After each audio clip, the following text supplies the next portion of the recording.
And now, ladies and gentlemen, right to your hosts of Down the Garden Path, Joanne Shaw and Matthew Dressing.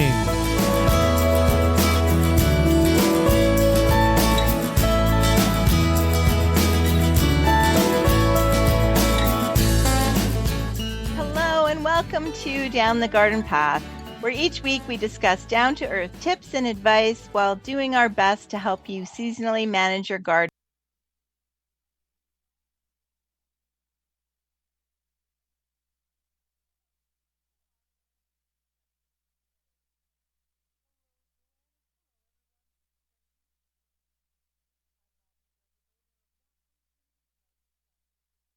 Designers and gardeners, we believe it's important and possible to have great gardens, which are sustainable and low maintenance, and we want to help you make it happen. That's right. And with the hustle and bustle of May behind us, almost. The month of June promises warmer weather and time to relax. But don't let that keep you out of the garden. There's plenty to be done. On this episode of Down the Garden Path, we share the tips, tricks, do's, and don'ts for your June garden to help you spend less time working in it and more time enjoying it. What are you looking forward to in this June garden? We'd love to hear from you. Write us at Down the Garden Path Podcast at hotmail.com. That's right. That's right. So it's almost June. I can't believe that May is days from it's 2 days and it's over. And every May is always such a huge time in the landscape and horticultural industry. Everybody's looking for designs and looking for getting jobs completed or started to install. Everyone wants to take advantage of that warm weather. And every year, as busy as it is, it always seems to fly by. Like, I can't even believe that it's the end of May. I always say in the garden centers, it's just like, enjoy it now. Well, it's all busy and everything's out because in half a month, it's gone and it's over and everyone's away and it's done. Yeah. So. I think this has been one of my the best Mays in a long time because it's been cooler and slower. Like I feel like the last few years we went right from winter coats to tank tops. Like, you know what I mean? Like there was and here we're still wearing a sweater in the morning and the flowering trees, everything has lasted and bloomed and the bulbs, everything's bloomed longer than usual. Perennials have been a little slower to get going, which is okay. I feel like this May has been like a blessing, really. It has. Temperature-wise, I've really enjoyed it too. It's been warm.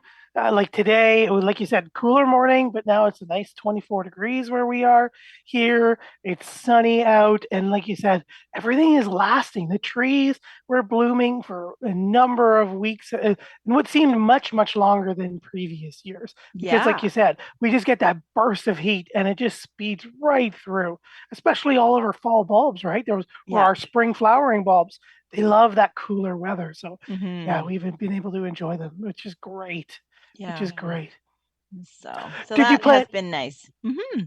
Yes, it has been nice. Did you end up planting or have some clients who planted some spring flowering bulbs in their garden that you got to enjoy, or did you plant any? Yeah, I had daffodils primarily, and they went early that spring, that April when I was away, that like hot week, they all like poof. So I came home, they were still blooming. When I came home from Spain, they were still blooming.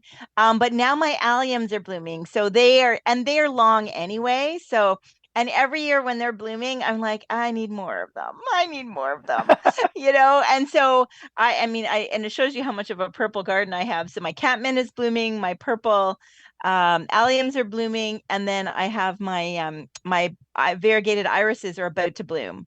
And so I'm like, wow, I've just got some purple going on here. So I definitely need to get more alliums. I highly recommend those to everybody because they just last so much longer. Their foliage isn't as obtrusive as some of like the tulip foliage and the daffodil's not too bad, but the squirrels don't dig them up. No critters bother them because they're technically a flowering onion. And even when they're finished blooming, like they still have like such an interesting shape to them that they don't, you don't have to run out there right away, right, and get rid of them. So and some crazy people will spray paint them purple or yellow or gold or whatever and keep them in their garden. So I highly recommend everybody to consider alliums over some of those high maintenance plants, high maintenance bulbs. Yes, I have to echo your love of alliums. I planted a whole bunch for one of my maintenance clients just last fall, and they're just starting to break open now, and Oh, they're good. absolutely stunning, and they're growing across the road from me, and it's just such a joy to go out and see them. As we talk about things that are starting to bloom, you mentioned your variegated iris. Hmm. So don't forget if you have if especially the white and green one, go out and take a smell as they open. It smells like that grape Kool-Aid package the second you open it. Yes. I wait Yes. every year for that. Well, I It's such planted a I lovely planted smell. two more, so now I have them in three spots. So now and I think they're opening at different stages. So woohoo, I prolong the Kool-Aid. I'm Yeah, gonna tell that to clients too. grape Kool-Aid for everybody. Yeah. Yeah. Yes, So it is such a lovely smell. Well, uh, what's happening in everybody else's June garden? We'd love to hear from you.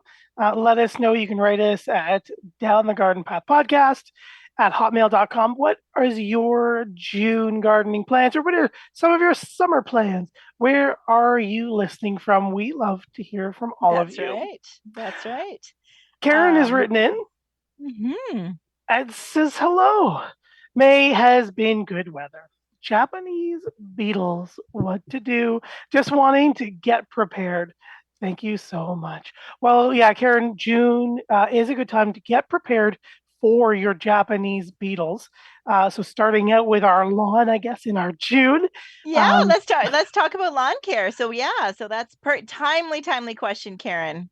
exactly, exactly. And we're just tailing or on the end of if you use any of your nematodes or even some of your grub begone, the bacteria that's in the grub begone. I want to say it's a Bacillus thuringiensis of a type, and I forget the subspecies, but the grubs are still their fleshy grub stage, but they're very shortly going to be uh, pupating and becoming that little hard chrysalis that the nematodes and that bacteria aren't going to attack. So we've got a couple more weeks now where, or if as long as your soil is above 10 degrees, Celsius or 10 to 12 degrees Celsius, that you can apply it down and still do some control of your white grubs. If you know you're inundated with them, definitely still put it down. But know that if you've got lots of them, they are a little bit more adult and they do take a little bit of extra time or a little bit of a stronger dose. So your nematodes and your bacillus, your grub begone, I think ortho makes it, if I'm remembering correctly. Hmm. Uh, give them a little bit of an extra bolt or a second application to really get in there. Okay. Outside of that, they're going to take the 2 to 3 weeks to get into Canada Day and the 4th of July. And that's when they're going to start to slowly come out of the ground there, Karen. So, right about the beginning of July is where if you've missed your applying and killing them while they're grubs and you get to the beetle stage, we can start to use our pheromone traps to hang them up. Remember, out in the away from your plants that they want to eat. They usually have about a 30 to 35-foot radius all the way around or a 70-foot diameter. And you want to put them away so that that area overlaps the plants, but it's not sitting beside a plant. So out in the lawn at the side of the house where that radius can overlap on all sides. And then it'll draw them in and then you just get rid of them and Hmm. stuff like that. If you're in the States, I know you guys have a lot more chemical options than we do. So you might be going, yeah, Matt, I'm just going to whip out this chemical and wipe them off Yeah. the face of the earth. But that's an option too we don't have. If you do want to, I always recommend doing the trap, especially in Canada, do the trap, but also things like Endol or a pyrethrin based spray, because the trap will draw them all in, but you've always had like one or two or five lingerers on the edges. So let them draw into the trap, catch the bulk of them, and then just go around once every 2 weeks, because that's just how often it can be sprayed, and just hit the colonies. Just like find that couple leaves and just hit the spray them directly and kill the 5 stragglers or the 10 stragglers. Oh, Don't okay. apply to absolutely everything, but just hit those stragglers. So for Canadians, you can use a little bit of a chemical boost there, or a Hmm. 2-in-1 And shot. back to nematodes just for a minute. So water. So the one thing is the bad timing with this time to do the nematodes, and it looks like we're heading into a bit of a drought. Is that you really water is the key. I know lots of people have said, I've tried nematodes, they didn't work. Well, it's because you didn't do it right. So you need Yes. to literally soak. You have to picture them. The nematodes are swimmers, so they need lots of water. They're not going to crawl through your soil to kill the grubs. So they need the soil to be very wet prior to you spraying the nematodes, and after you spray the nematodes, you need to also keep watering. So that's something to really remember, that they're swimmers. So we need the lawn definitely needs to be wet. And just hosing it down, 10 minutes before you spray the nematodes is not. I know I've done that myself when I'm lazy and running out of time. But they're much more effective if you really, really get that lawn nice and sopping wet. Yeah, I And always recommend a good 30 to 45 minutes of just give it a nice thorough watering. Let it get down to about an inch or so in the ground. Depending on your pressure, you may need it a little bit more than 30 to 45 minutes, but get that water right into the ground so that they can swim. Then don't let that dry out. And mhm, just like you said, but one of the tricks we can do too to kind of fend off that heat, not too kind of, but to fend off that heat, is we're getting into warmer weather, especially with a possible drought coming, as we see the humidex become regular in the forecast, that humidity being forecast. It's time to start raising your mower. So your grass blades will grow, keeping them at about 3.5, 3 inches. Keep them taller and they'll shade their growing tips. And it's imagine when you go to the park, you go to like a public park, or we have Lakeview Park here in our city, and it's the middle of summer and you put your hands in the grass as you sit down, and it's always cool, but it's still like 25 degrees out. That's mhm. that cooling effect of that grass. It's keeping it cool and active, and that will cause or protect the soil and the water in the soil from being affected by the sun and the wind, and keep your plants happy. So make sure that with this drought coming, raise your mower, cut a little higher, and protect all that water you're putting down for those nematodes, and keep that Mhm. grass green. Yeah. Excellent, So excellent. What hopefully, about Karen, fertilizing, Matt? So if we stay with lawn for 2 more minutes, like what about fertilizing? yeah, Um, is fertilizing is now a good. good time? Now is perfect. So if you didn't end up fertilizing just yet, or perhaps you're still cooler, maybe you're a little further north than the GTA here, you're still going to be getting into some warmer temperatures as our grass is starting to grow. So if you haven't fertilized for your spring yet, you can definitely still fertilize with your spring. Depends on what you're doing with your lawn. If you've got a healthy, thick, active lawn, I would recommend going organic, doing a little top dressing of some nice active compost, maybe like an inoculant compost, or just something that's very bioactive or is known to be active, a good quality compost to feed the soil, and then go organic so it breaks down. It gives you a longer feed. If you are Hmm. trying to get some really quick growth to repair and fill in some spots, you can go with the synthetic way. So it's not the organic, but it's just the classic synthetic, ready, very quickly available uh, lawn fertilizer. I think Okay. of like Scott's and CIL, and there are a lot of other private brands that are synthetic and classic. They usually will have the very high nitrogen numbers, and then the organics will have very low numbers. So organic might be 437, and right now for the spring, your synthetic might be 31012 kind of thing. So yeah, Okay. if you're repairing, go quick. The synthetic just gives you a shorter burst of food. It'll green it up, but then it goes back to relying on whatever else is in the ground. Right, Yeah. So right. lots of time to fertilize. Yeah. Now I know people, one of the first things that you see people do in the spring, usually April, is the top dressing, like get out there with their top dresser.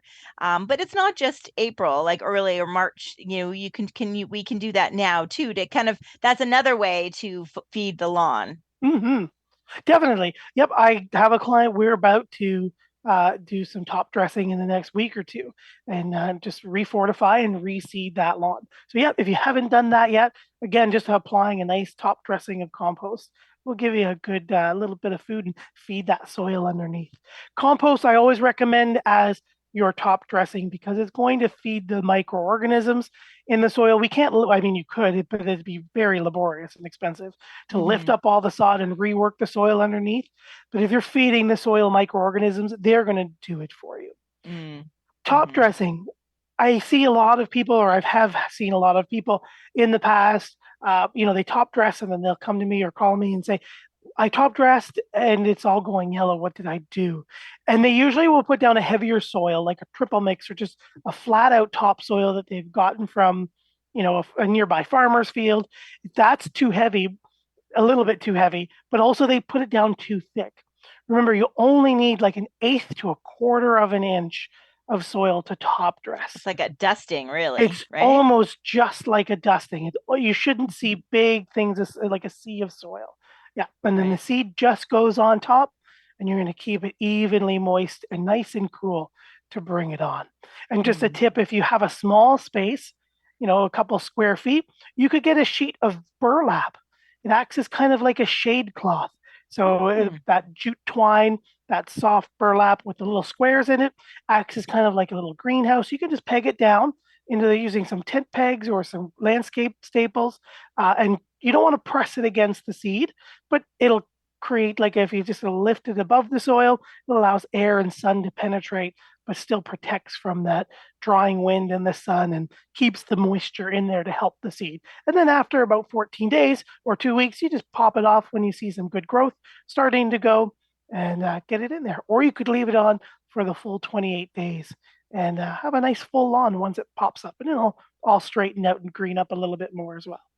So yeah, lots of Excellent. stuff you can still do with your lawn getting into June. And as we get into the summer, um, summer, like into July in the garden, that's when we're going to start doing our first summer fertilizer. And that'll be just the same fertilizer that we use in the spring as well.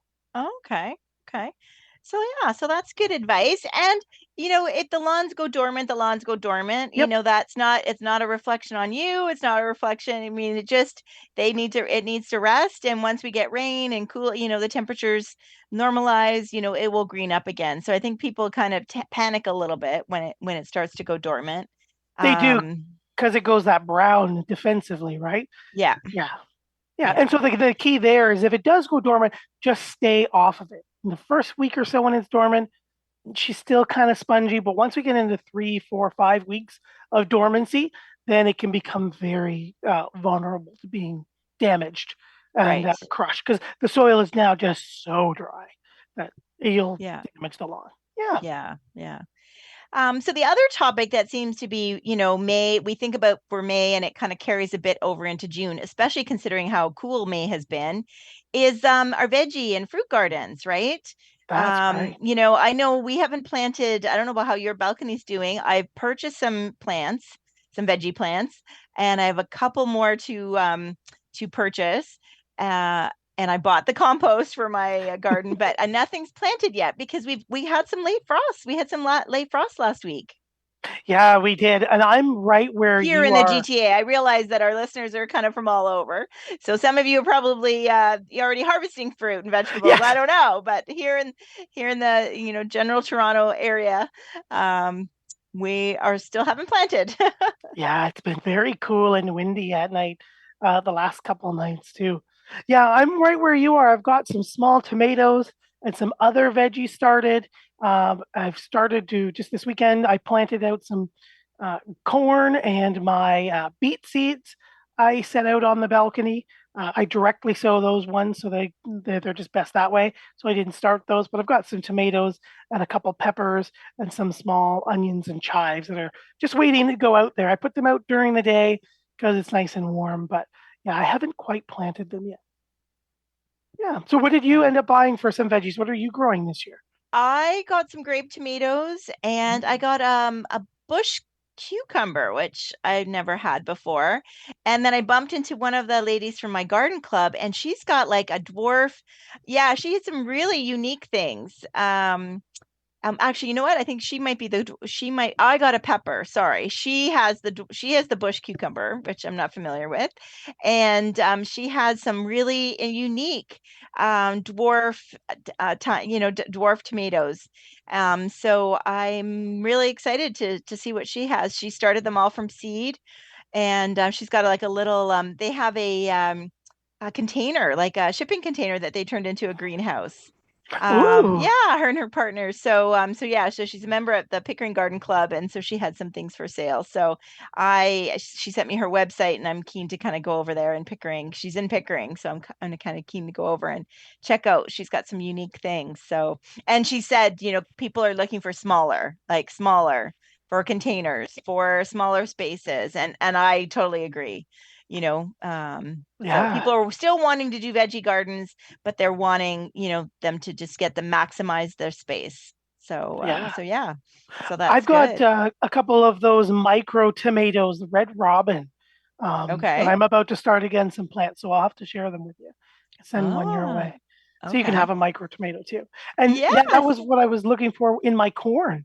I found an heirloom variety of corn, and it only grows about 4 feet tall. It's perfect for containers.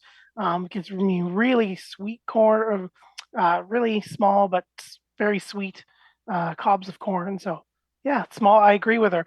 Very small Yeah. plants, small spaces. So wonder how much corn could come from one container, do you think? Mine, what did my size of my container, I think they were 16 inches square, and they say to plant them about 7 to 9 inches apart. So I think what did I do? I think I put in 9 seeds per container, and I have 3 seeds. So I'm going to have about 27 plants. Three And then containers, you mean? sorry, 3 containers and then 27 plants in between the 3 containers. And we'll see how Wow. it grows. This is my first time. I'm just having fun doing it. So theoretically, though, I should get about, if all of them went, I'd get about 2, maybe 3 cobs per plant. Okay. So my 60 to 70 cobs, maybe, depends. So I'll have to play and Wow. see how it goes. Yeah, But you were planting the seed. I'm planting just straight from my corn kernel. Yep. Nice little dry corn seed. Oh, Yeah. interesting. So Interesting. Well, that it'd is be fun. good. I'm looking Yeah. forward to it. Yeah. If you're looking Um, for as well, just I'm thinking our compact berries. Remember the bushel and berry series of plants are out there. So they're made for containers. And we've got thornless raspberries, blueberries that are self-pollinating because a lot of them need partners to cross-pollinate. And there's a few different, I'm thinking raspberries, blueberries. I think there's blackberries, and I think one or two other ones that have been recently introduced, but they're a great bushel and berry series for containers in small spaces. All these plants only grow about 2 by 2, 3 by 3. I've okay. had a blueberry perpetua. It actually blooms and fruits blueberries twice out on my balcony for the last Ooh. couple of years. This winter, unfortunately, she didn't make it, Uh, but that's okay. They're everywhere. okay. So I What's can it keep called? them. The blueberry? Yeah, bushel and berry. Oh, sorry, bushel and berry is the series, but mine is called perpetua. Ah, Perpetua, so like a perpetuate, but okay. stop at the U or Bushels and and add an berries. A. Yeah. Well, Carl has asked us about, hi, Joanne and Matt. Have either of you ever tried to grow grapes or strawberries? Two very different size plants, Carl. Any tips or tricks for those fruits? So let's just start with strawberries, Matt, since we were talking about berries. Yeah, There's two different kinds of strawberries, right? yeah. So we'll often see our if we're thinking classic red strawberries, we'll see our June bearing strawberries and then our ever bearing strawberries. So the June bearing, just like June, it says in the title, they basically mature and they fruit all sometime in June, um, Right. usually mid to the end of June, and when we get some sun. And then you can go out and usually go pick your own strawberries or whatever. The everbearing are great because you can plant them and they basically all they do is flower and fruit, flower and fruit, flower and fruit. So they will start as early as you can find them all the way through until frost. And then on top of that, they're perennial. So they'll basically just go to sleep, Okay. wake back up with some warm weather, and just continue to fruit and berry and fruit and berry. Okay. So sometimes I see them in hanging baskets. So would those just be the June bearing then in the hanging basket, or do you think the everbearing also come in hanging baskets? I've seen both, but I more often see the everbearing than the June. Oh. Yeah, because you have a nice. Usually, I'll see them in like a red hanging basket to Yeah. look like a strawberry. Yeah, and then they just billow over, and the berries just kind of dangle, or the runners jump out of the pot. And yeah, Okay. so I often see the everbearing ones. Yeah, and Yes. just Okay. a tip for your berries if you're looking for your strawberry plants. The white flowering, I've been told by the growers, the white flowering tend to be a little bit sweeter for the berries because you'll see a red, pink, and white flower, and you'll usually just see them all mixed all Right. together. So check for a Okay. white flowering if you like them a little sweeter. White flowering. Yeah. Interesting. And Carl asking about grapes, which are a much bigger deal, right? And in the sense that you need to have the space, a big arbor or a big structure in order to and I feel like they are as tricky as it is to get the strawberries before the birds get the strawberries. I think when it comes to grapes, it's even harder, right? To get them. I agree. They're just Yeah. beautiful little jewels sitting there, and they just Yeah. get taken. But Yeah. Carl, to answer your question, I've never tried grapes. I don't know if you're Joanne shaking her head. No, I haven't, but I have had plenty of clients who've regretted it, who've like just said it just didn't work, and there was just the birds got them, and it was so much work. And once you plant them, they are invasive, like they do. They do spread quite aggressively, and then you've also got the birds, eating the seeds and popping them into other areas of the yard and neighbors and stuff. So it's, unless you're even in the country, I don't think it's a good idea. So love to hear if there's anybody else who does it successfully, but I have not, and I know several clients who've had, buyer's remorse. There we go. So yeah, it's always something I've thought of interesting to try. I always kind of think of like growing in them on like an espalier, Yeah, or like in a that. container or something like that. Yeah. As we're just talking about fruits, the other thing that I find exciting, going back to your client who said the small spaces, there are a lot of apples being bred. I immediately think of the Sentinel series, and these are fruiting apples. There are one or two in there, and I'm going to forget their cultivar names, that are self-fruiting, but a lot of them, like again, like normal apples, they like to cross-pollinate. But these trees only grow 10 feet tall and 2 feet wide. So they're basically little columns. And then you can keep them shorter if you wanted to 5x2, and they're great for containers. I would put them in a bigger nursery container or larger pot. But yeah, they'll fruit for you.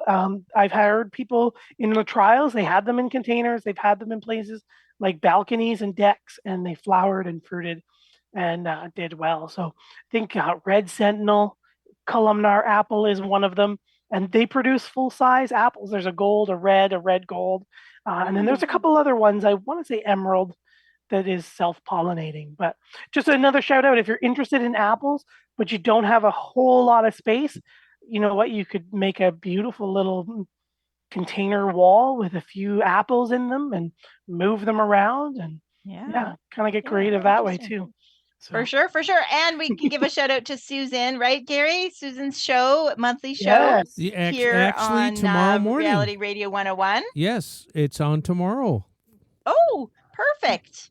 There you go. Tell her we talked about her. I will. Thank you. And see if she's got some more information about the dwarf apples, these tiny trees. And her show again is called?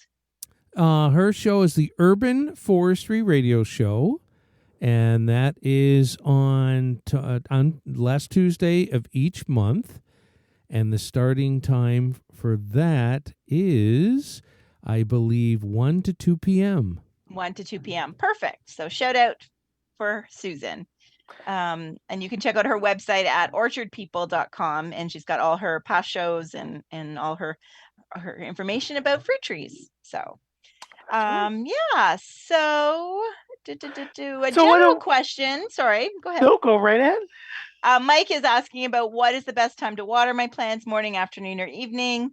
I guess my goal is when you have time, Mike. Yes.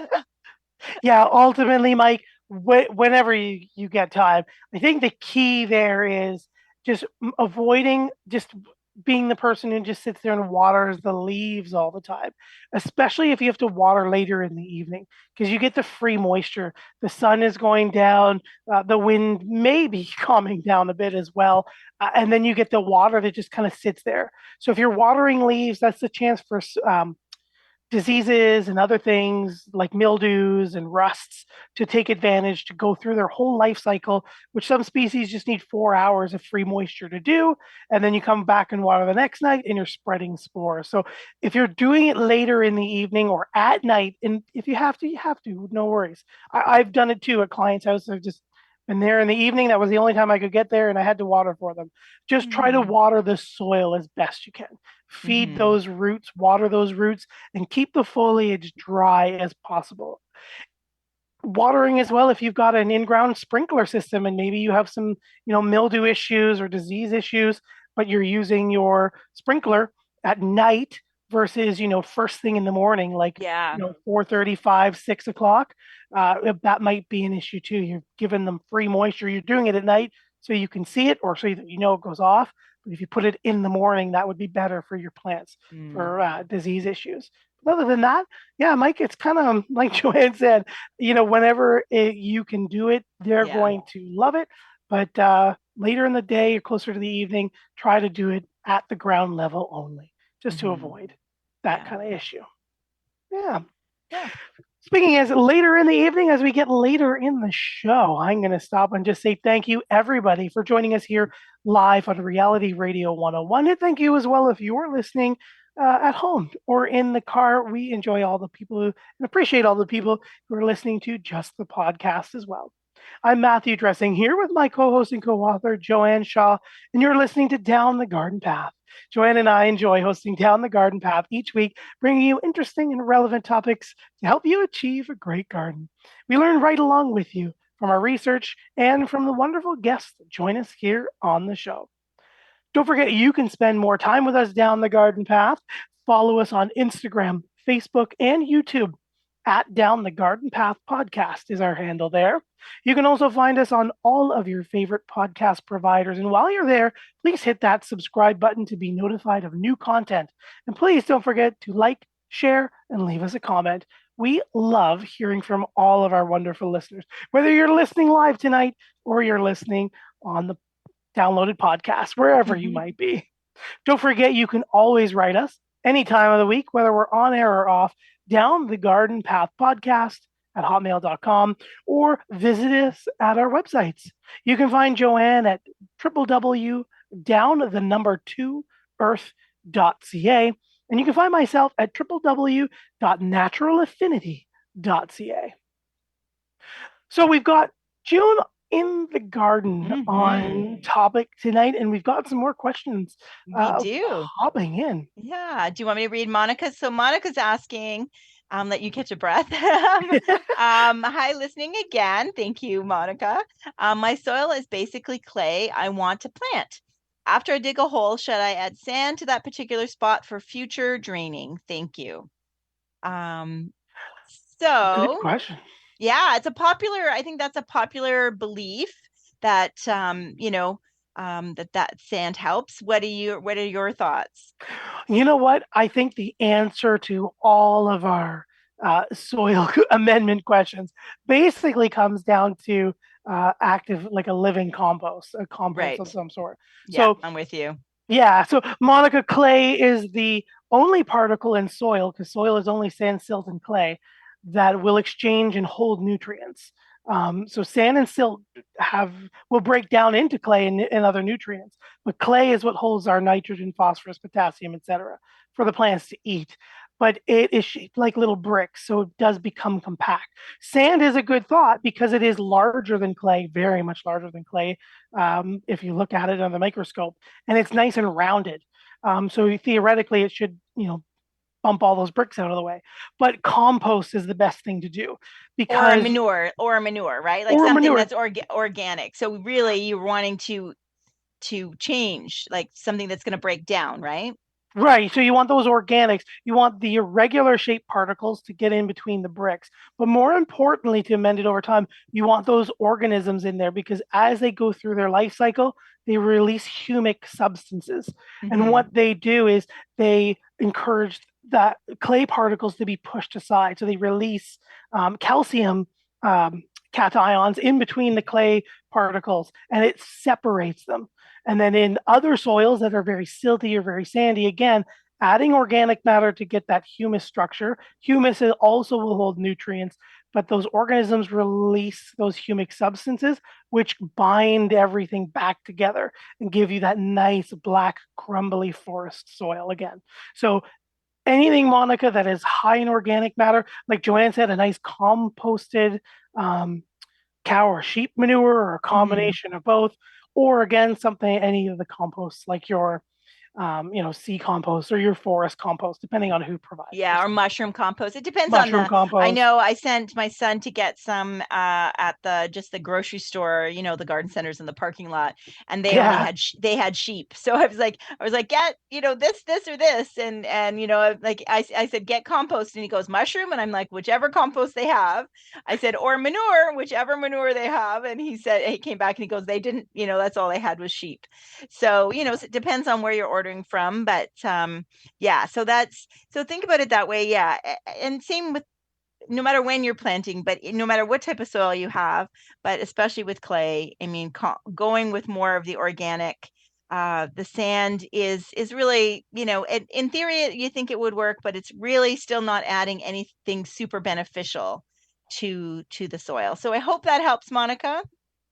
Yes, excellent. Thank you for writing us in, Monica. We really appreciate it. We've got some other listener questions. Hannah's written in. Hello to Matt, Joanne, and staff. Gary's the only other one. I know. I'm like, but who's thank staff? you, Gary, your Hannah. staff. Did you know? I feel so lifted up. Thanks, Hannah. That's so cute. Yes. But Hannah also says, have you ever done a show on water gardens? Watch a video on this and they look amazing, and they really are.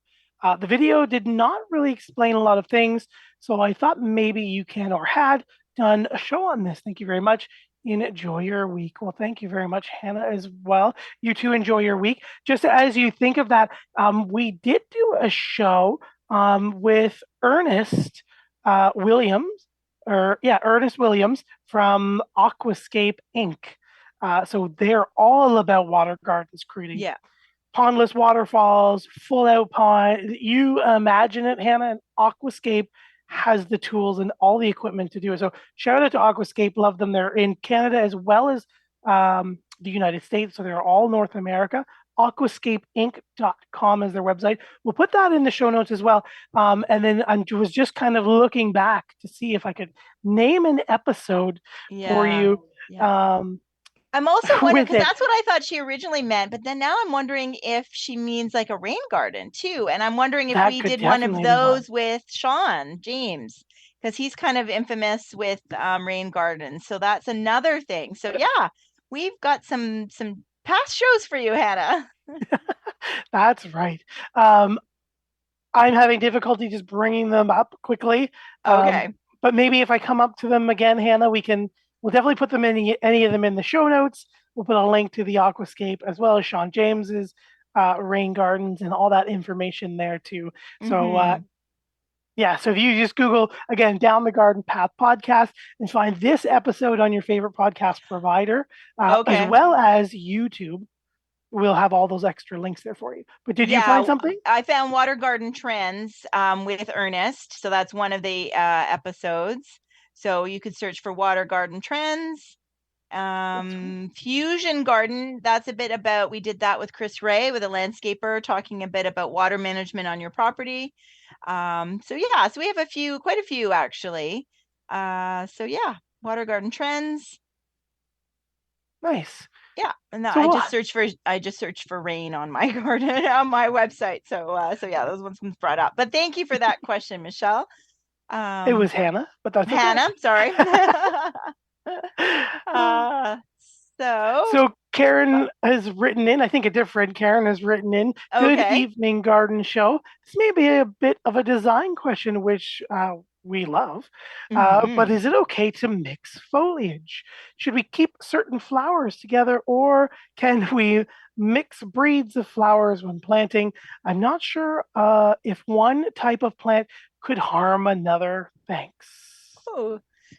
Oh yes. Foliage is my favorite topic, especially for shade. But yeah, I mean, no, I don't think there's anything that foliage to foliage could be harmful. No, the only thing I think of is like the black walnut with juglone. Yeah. And it's a hormone that the roots release into the soil, and certain plants don't tolerate it, and it damages their roots and kills them. So unless you have one of those, Karen, hanging out in your yard, you are pretty much safe to mix and match however you like. You can definitely mix foliage.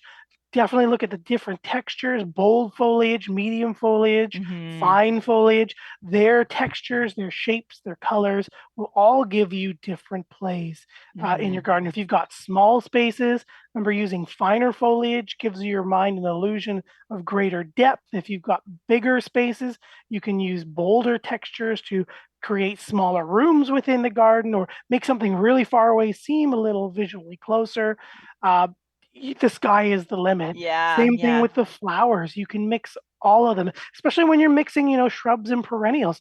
Everybody's going to bloom at different time, and you're going to have a number of, plants within their own same genus that are all related, but as well as different genuses and species that will all play together. And when you're mixing flowers, think of as well the type of flower that you have. So there are different shapes of flowers, umbels, versus heads or clusters versus just a classic star-like flower, right? Yeah. Mix all of those together, spikes, and it'll create a whole other layer to your texture as well as your flower color and interest. So yeah. Yeah. And my 2 cents about foliage is also there are many shrubs that I love because I always say they do 2 things. And that they have green when they're flowering in the spring, their foliage is green, but come fall when they're no longer flowering, their green foliage turns red. So little Henry Sweetspire comes to mind. Some of the deutzias, right? The Yuki cherry deutzia, spring flowering, but then the foliage goes red in the fall. So that's something too to add a different dimension in as far as foliage goes. We could talk about foliage, right? I love it. And shade that's one thing I tend to tell people. Shade is more about the color of different foliage. When you get into Japanese forest grass and Japanese painted ferns and Sun King Aurelia, that it's all about foliage, very little about flowers. So that's where you can have a lot of fun. Right. We've got lots of questions. So you guys, as usual, love our Month in the Garden episodes. So thank you so much for writing in. As we leave Karen's, it's reminded me of our book and our design favorites for June. You picked the flowering dogwood, so like you were saying, beautiful white blossoms in the spring and nice shaped fruit in the summer, but beautiful burgundy fall color. And I have the strobigelia, which is green, nice pink flowers in the spring, early summer, and then all different coppers and reds and burgundy. So yeah, there's just name a couple plants that we love, Karen. Yes, for sure. And the dogwood is outside my window and it's just starting to bloom. And I just love it. It's just so beautiful. So yes. So and we did have earlier in the show, Sean wrote in about grow bags. So that's a great question. So do grow bags work and are they good for the environment? So I think he's referring to those, almost like I think they're often made out of recycled plastic bottles. I've got some. I definitely love them. I love how portable they are. And you use them too on your or are you is yours plastic or fabric? Yeah, I just reached for mine. No, mine is like a woven fabric, like a polyester, but like you had said, a lot of them are being now made out of recycled, like ocean plastics, Yeah. into like a fabric or a polyester type material. Yeah, Sean, they work. I love Mm-hmm. them. It's great. One of the things that we like about them too is as the roots try to penetrate the fabric, roots don't like to be exposed to air. So it's called, like, they get air pruned. So their tips die. They don't die into the bag, but they die and prevent them from coming out. So those points cause new breaks in the root. So you get more fibrous tips because they're Oh, constantly cool. dying as they reach the end, Mm-hmm. and they have to fill in the other spaces inside. So Yeah. they work. Good for the environment, definitely, because we're using them out of recycled materials, and eventually a lot of them just break down. Yeah. Yeah. Um, yeah, and they Yeah. can go into I've your. had a pocket one, I think over 5 years that's been on my fence. I've screwed to the fence that had, two grommets. It's probably 2 feet long and it's like a pocket. And we grow lettuce in it. And, it has certainly outlasted a lot of lettuce, let me just tell you. But I don't take it in for the winter. They just sits there. So, and I think some of the big pots you could also get big ones that are like a big circular pot with handles, and those are nice because you can put something larger in it but they are lighter to move around because normally, if you're doing like a big tomato plant and you're putting it in a big plastic pot, then they're pretty heavy when they're wet and full of soil. So these are pretty light, and I love the versatility. So from those grow bags that with handles or on a wall, like to do like a vertical pockets, so you can do it on fences and on the side of a shed. Like I just think they're great. I really do. Yeah, you can't see it because you're not on Zoom with us, everybody. But I reached over to feel one of mine, and yeah, I have a 10-gallon one. They're huge, Ah, so yeah, lightweight with handles. yeah, So you can grow veggies and all sorts of everything, Sean, in your grow bags. Move them around, empty yeah. the soil as compost, fold them up, and put them away, Mhm. or leave them out, like Joanne said. Yeah.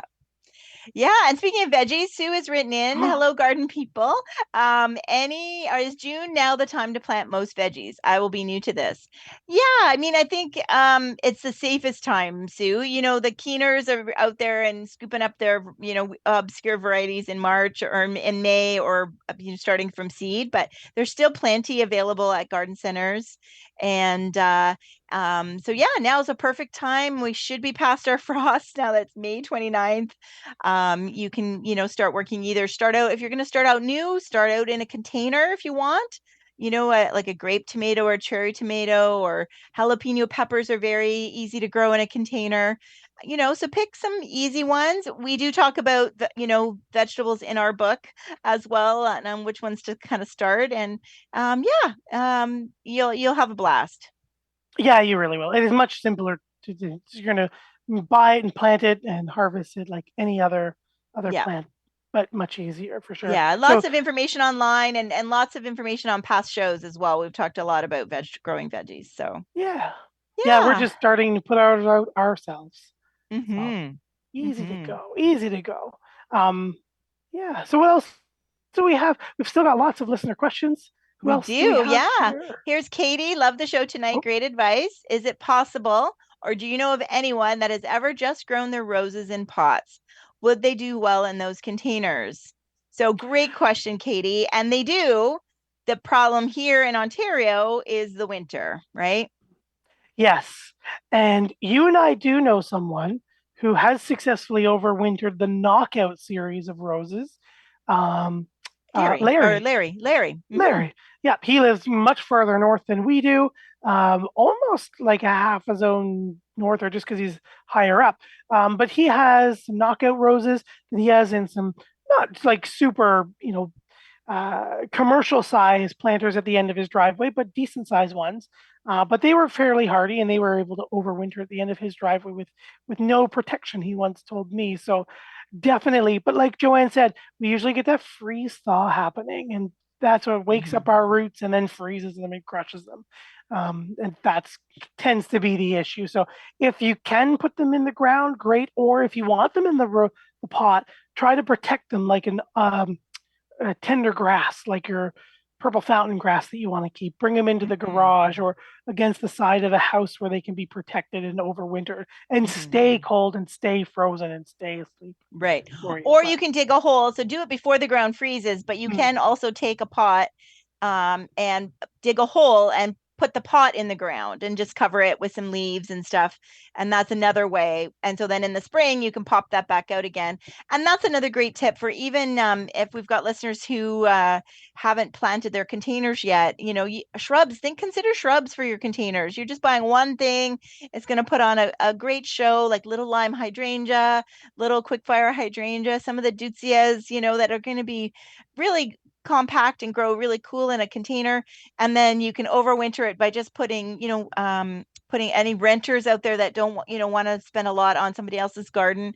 Then you can just dig a hole in the ground, put your pot in for the winter, and then in the spring pop it back out again and pop it back in your container. So that's a nice little tip for anyone, including roses. So yeah, hope that helps, Katie. Hopefully, yes. And thank you very much for the question. Thank you, everybody, for the question. We have a handful left, but don't forget, even after the show, if you come up with more questions, down the Garden Path podcast is where you can write us at any time. Who do we have next? I see Ray is here. Hi, Matt and Joanne. Any tips on planting bulbs? I want to try it. Well, Ray, as far as bulbs, you might find some summer bulbs like glads and dahlias and cannas and callas right now. Always just planting them as per the instructions on the package. It'll give you their depth and their spacing. Push comes to shove, if you don't have that and someone kind of gave you one, you can always just kind of plant it about 2 to 3 inches below the soil surface and let them come up, unless it's something like an iris that likes to have its rhizome or tuber just kind of sitting above the soil and sunbathing. But other than that, just planting them a few inches below the soil. But it is a little too early. Remember, if you're thinking, Ray, tulips and hyacinths and other things, right now, if you have leftover pot, you're going to bury them at close to 6 inches as possible, and they're going to become available in late August, early September, and we're going to talk all about that, I'm sure, when we get to September in the garden. Yeah. So Ray, depends on which kind. So summer plant bulbs you can plant now. If you're the ones that are blooming now, you would plant those in the fall, and they need the winter to bloom in the spring. So just to clarify that for you. Thank you. Yeah. And Andrew's got a good question too. He says, what is meant by hardiness zone? So, and that's kind of a moving target these days, thanks to climate change. But Matt, do you want to, I'll look up the glossary in our book, but there you go. Hardiness zone. Yeah, Andrew, hardiness zone, different regions have a different hardiness zone, and you'll see the hardiness or the zone just as zone on the back of your plant. And it's basically a minimum. Usually we'll see it for overwintering perennials. The one that you'll see is the minimum average temperatures, cool temperatures over the winter that area gets. The colder those temperatures get, the lower the zone gets. So Winnipeg is a zone 3. We're a little warmer here in the GTA. We're zone 5B6A. As you get out into North Carolina, you're looking at like zone 8, I think, if I'm remembering correctly. So they have a warmer, the higher the number, the warmer their average winter temperatures are. So if you are in, for example, Winnipeg, you're going to plant something that is at least zone 3 or lower, but not higher. If it's zone 4, it won't survive your winters. Right. If you're in zone 5, 6A like we're looking for something zone 5, 6A or lower. When you see it, we're going to mostly see the USDA zone, so the American rating for our zones. If you're in Canada, you might also still see USDA. If you're thinking of the Canadian zones, Canada is the USDA zone -1. So at the very top, the Arctic Circle for Canada is 0, but USDA, it's 1. So the way up there, it's 1 or 0 in Canada. So it depends on where you go. I'm just going to read this line from our book that Matt did a great job in our book, Down the Garden Path, step-by-step guide to your Ontario garden, in the glossary section. That was Matt. And so hardiness zone information is only a guideline to the survivability of a plant over a large geographical area. So I hope, Andrew, that helps you understand that. In addition to all the other stuff that Matt said. So that's a great question. So thank you for asking and joining us once again, Andrew. Yeah. Yeah. So Jane, this is a good question too. And I don't know that we've ever talked about them. I live in Toronto. Can you give me information on Boston ferns? Have you had experience with them? And I can get some for free. So I'm asking. Thank you. So yes, I've had a good friend. She overwintered three this past winter, overwintered, and they looked amazing in March in her fireplace in her house. And then I was at her house this weekend outside, and they're looking a little sad. So I think they'll bounce back, right? But Boston ferns are great. Yeah, Boston ferns are lovely. It's that classic hanging houseplant fern that you see, long strap-like fronds of compound leaves. Super easy. They prefer full shade to partial sun. The full sun they will survive, but they kind of go like a light green. Whereas in Mm, the part sun to full shade, they'll be a rich green, and the mhm. newer fronds will be lighter green. But they're easy. Just keep them evenly moist. Keep them moist so they don't lose all their little leaflets. I'm amazed that she kept the three of them over winter because Me one of the too. issues is the humidity, especially up Yeah. here in Toronto, where overwintering them, especially a nice specimen, Jane, uh, we just lose them to our dry houses. They just shatter like glass, all the Yeah. little leaflets. So that's amazing, and you'll have to find out what her trick is. Yeah, she did. I was really impressed. I really was. And she was very excited too. So they can't, but I know they're often like everything else where you get it through, like I did the a coleus over winter and then, come, end of April, they were like dead and shriveled up. Like they just kind of peter out. Like you really have to be on them.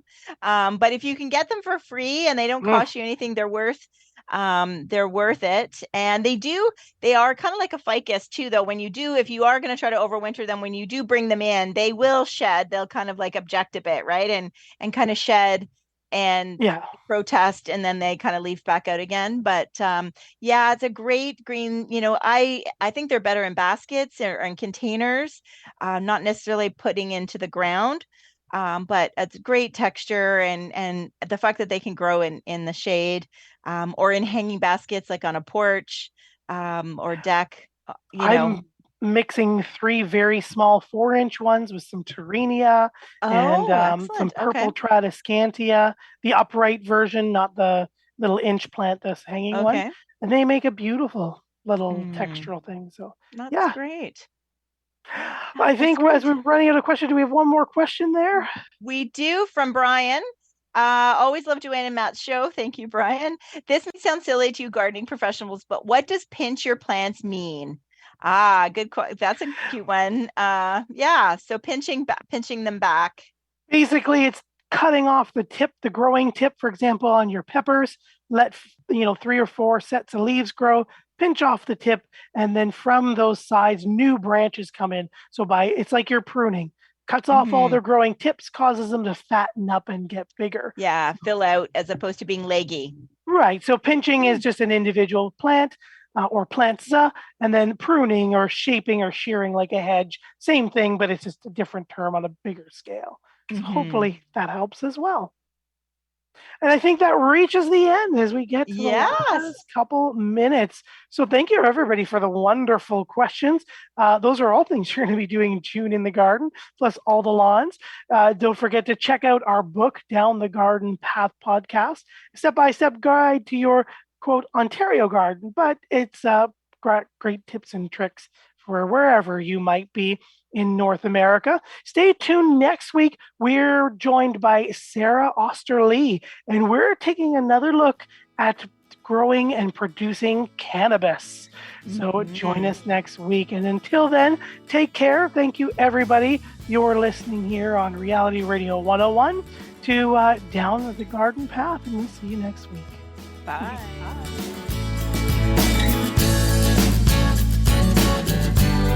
Thank you for listening to Down the Garden Path with your host Joanne Shaw and Matthew Dressing, right here on Reality Radio 101.